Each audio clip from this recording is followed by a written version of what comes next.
In recent years, thousands of men and boys have come forward to say that they were sexually assaulted at the hands of leaders within the Boy Scouts of America. A financial settlement has been reached, but a trust still has to determine how much each survivor will receive.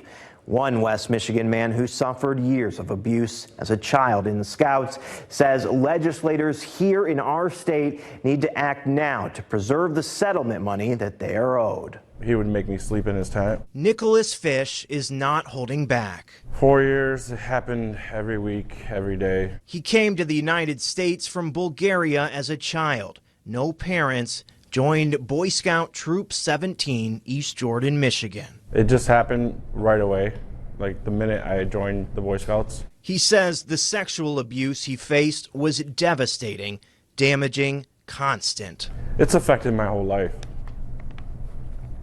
From work, relationships, friendships.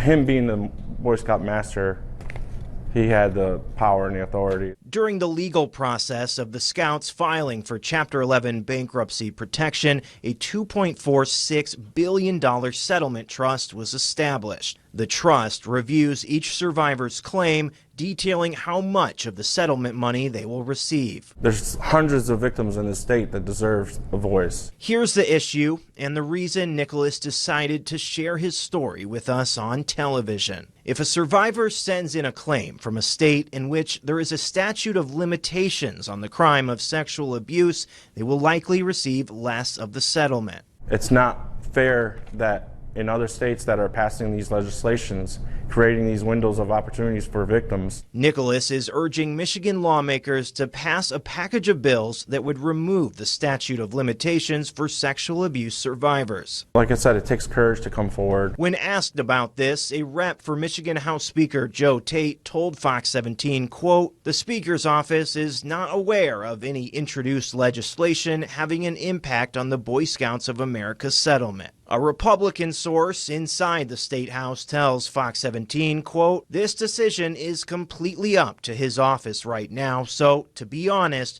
both sides are wondering why he has not advanced it." As for Nicholas, and I always go back to my children. Actions speak louder than words. What if it was my kids?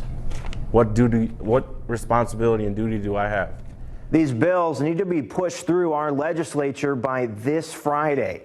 Nicholas tells me he feels it's the only way to provide an equitable solution for all of the survivors.